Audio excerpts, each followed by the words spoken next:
Welcome back, everyone, to Lore with Ludus Infinium. Today we take on the 15th part, or Part 2, Section 5, of Horus Rising.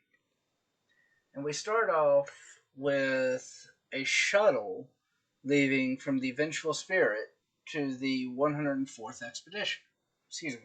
140th expedition. I'm going to get that confused a lot.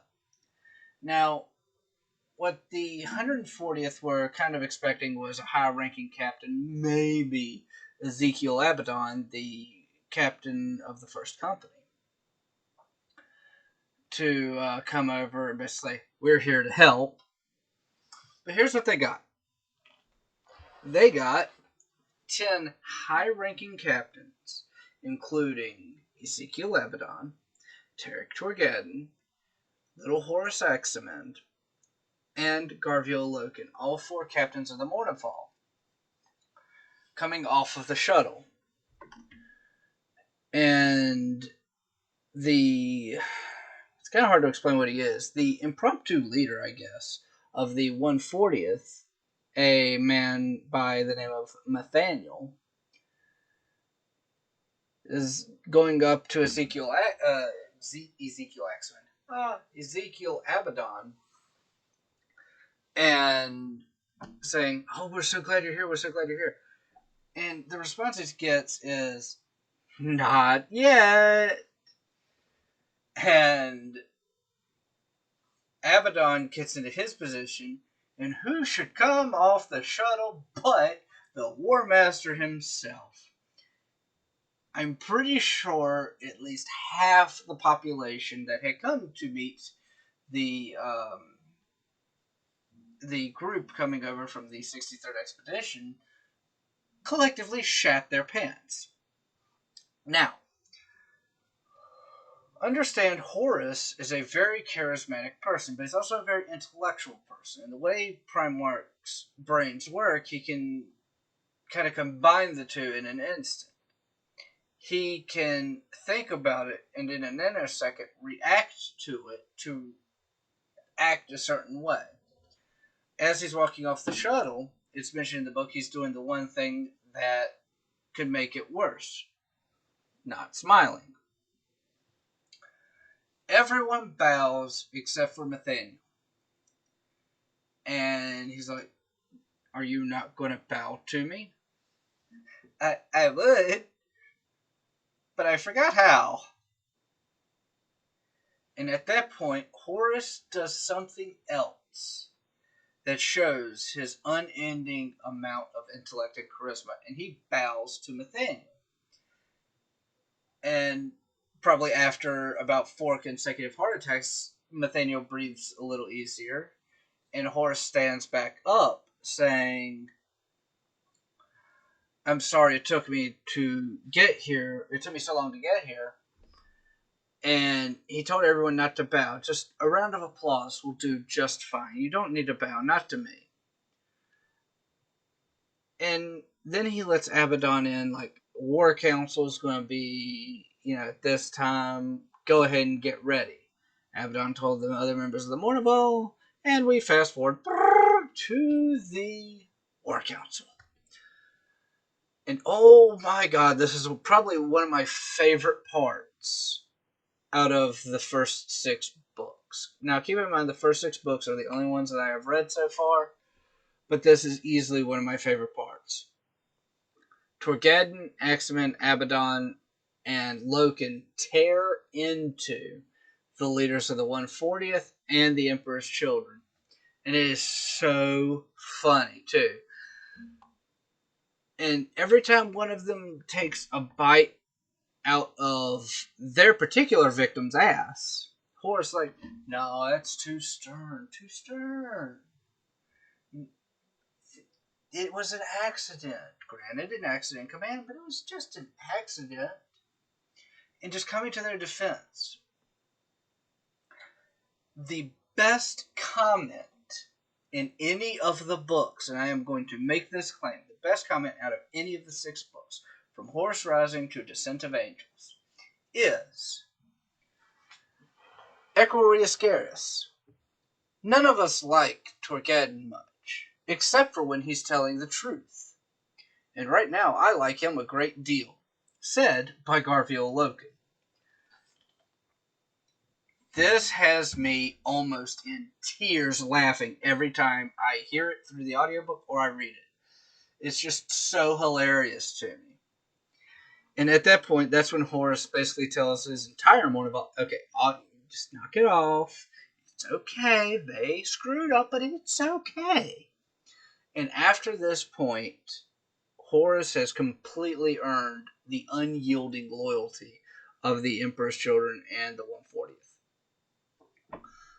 So, after everyone else just fucks off to do what they're going to do, the only ones left in the room are the mournival and the Warmaster. Now, you would think Horus would be like, you didn't have to be that rough on them. Wrong. Let's go back to talking about how smart Horus is for a minute. He's like, thank you, my friends, for doing what I could not. And Loken, that last comment was deliciously barbed. And it's just so... It's interesting, because you see that this is how smart this dude is. But it's so funny at the same time, because he knows he can't be the one to put his foot down. But that's what he has the mournival for. They put their foots down for him. So we're going to fast forward a little bit more to... There's a break in the shield storm. Now, no one knows how it happened. We do, they don't. And Torquaden's like, wait a minute, you want this planet, right? Then send us down there. We already drew lots. We know I'm the one leading the spear tip. Let's go. Horus says, no. If I let you go, I have done the same thing as them. I'm sorry, but it's just a firm no. We're going to stick with orbital bombardment. And as they're having this discussion, the Master of Vox detects Vox activity on the surface, either squad to squad or brother to brother. And after a little bit more deliberation, Horus allows the spearhead to deploy.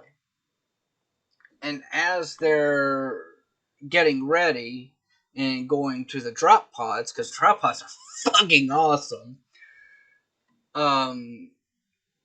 Abaddon gets ready to hear the oaths of moment for the 4 captains who are going. He asks if Axeman wants to be the one to hold the bolter for them to swear their oaths of moment. And to which Loken looks up at him and like, can I be the one to do it? He gets the okay, and it's really a cool thing because he makes the argument that 2 of the captains were the ones that heard his oath of moment before the Whisperhead and Torquaden as his friend, so they let him do it. It's just a really cool, I don't want to say emotional, but it's one of those moments that you again don't see that much in 40k Astartes, that much. I mean, at that level you kind of see it, but when you get to like what I was talking about earlier, like where they were his political war dogs, where Horus thinks of this and has them do that, you don't see that too much anymore. And that's what I love about 30k. Anyway, rewind a lot. Again, since we've already rewound this far, let's rewind a little fucking more. I love and hate these books. I love them because they're written very well. I just don't like the fact that it's fast forward, rewind, rewind, rewind, fast forward, rewind, rewind, rewind. I don't even know where the actual timeline is for this book anymore. But, so, Axeman convinces Loken to come to the lodge.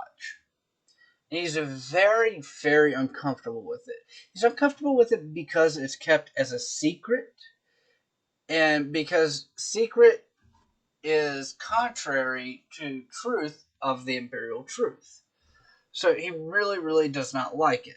But when he gets there, he sees Torquaden, he sees other captains, and he sees other Astartes that he doesn't know, and they describe it as a place for warriors of no matter what rank, just to interact in brotherhood, just to hang out, really, and tell stories.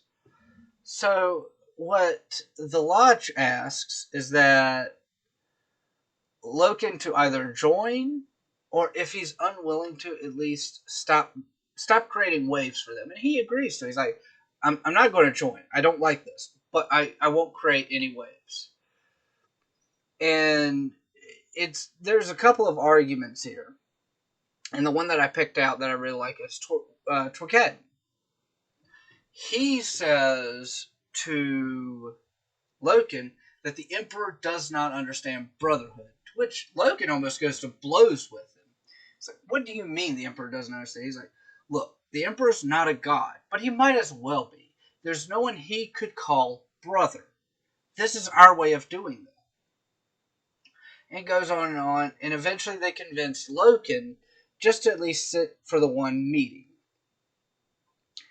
And it turns out, Axeman comes over to him and explains that the mournival is in fact based off of the Lodge. It's something completely separate from the rank structure. You're part of the mournival, so hey. But, they just kind of talk about, he's trying to make him a little bit more comfortable because he can tell Loken is very uncomfortable. And he also tells him to go easy on Vipus. And Loken does talk to Vipus, and he does say, why did you keep this secret from me? You know how I feel about it. He's like, yeah, but I was a member of the Lodge before I was in your company, and I just couldn't bear to leave. And Loken understood, which was a really cool thing, because as much as Loken hates the Lodge, he said, Vipus, you're my closest friend. I would never hate you over this. It's just, I don't like the Lodge. But we get to the end of the story. And Loken and Torqued are talking after the meeting. And this is, again, one of the cooler parts of the book. Because when asked a question, they answer with, I can't say. And Torqued looks at Loki. He's like, well, will you come for more meetings? And Loken's response is very simple. I can't say. And it's not meant in the context of they just can't talk about it. It's in the context of he internally is morally conflicted about the Lodge. He's like, okay, well, it's not dangerous. They're not, doing demonic practices or shit like that.